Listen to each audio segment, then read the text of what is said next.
मराठी नववर्ष चैत्र महिन्यापासून सुरू होते। वर्षाचा पहिला सण म्हणजे गुढीपाडवा। या सणानिमित्त सर्वांच्याच घरी पुरणपोळीचा बेत असतो। अशात अनेक महिलांना अजूनही पुरणपोळी हवी तशी बनवता येत नाही।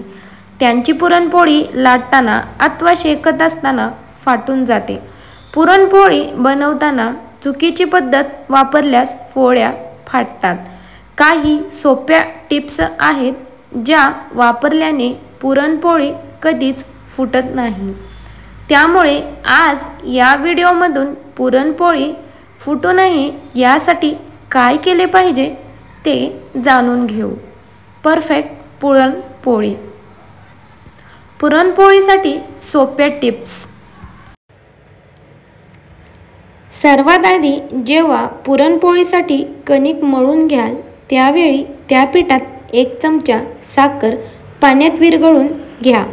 याने कणिक अगदी मऊ मळून होईल।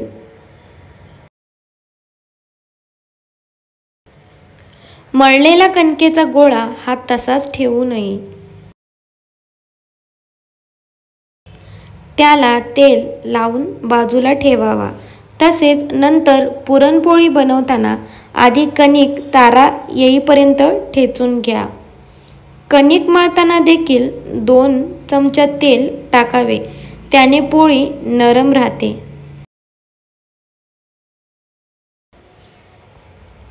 पुरण तयार करताना आधी हरभऱ्याची डाळ किमान 2 तास भिजवून घ्या।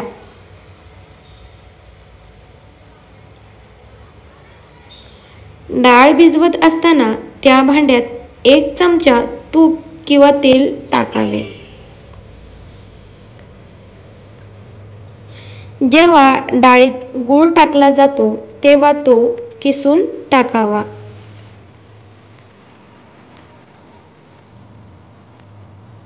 गूळ नेहमी समप्रमाणात वापरावा। गूळ जास्त झाल्यास पोळी कडक होण्याची शक्यता असते। सुंठ, जायफळ यासह वेलदोडे देखील पुरणात टाकावेत। पोळी जड असल्याने या मसाल्यांनी शरीराला कोणताही त्रास होत नाही। पाट्यावर पुरण वाटण्यापेक्षा मिक्सर किंवा पुरण यंत्राचा वापर करावा। जर डाळीत गूळ जास्त झाला आणि मिश्रण पातळ झाले तर ते सुती कपड्याने गाळून घ्यावे। तसेच पोळी लाटताना पुरण जास्त घट्ट वाटत असेल तर त्यावर थोडं दूध टाकावं। या खूप सोप्या अशा टिप्स आहेत। या टिप्स वापरून नवीन स्वयंपाक शिकत असलेल्या मुलींना देखील पोळ्या बनवताना मदत होईल। हा व्हिडिओ थोडाफार तरी युजफुल वाटला असेल तर व्हिडिओला लाईक करून व्हिडिओ शेअर सगळ्यांना करा, जेणेकरून सगळ्यांना पुरणपोळी परफेक्ट जमेल। चॅनलमध्ये नवीन असाल तर आपल्या चॅनलला सबस्क्राईब करा।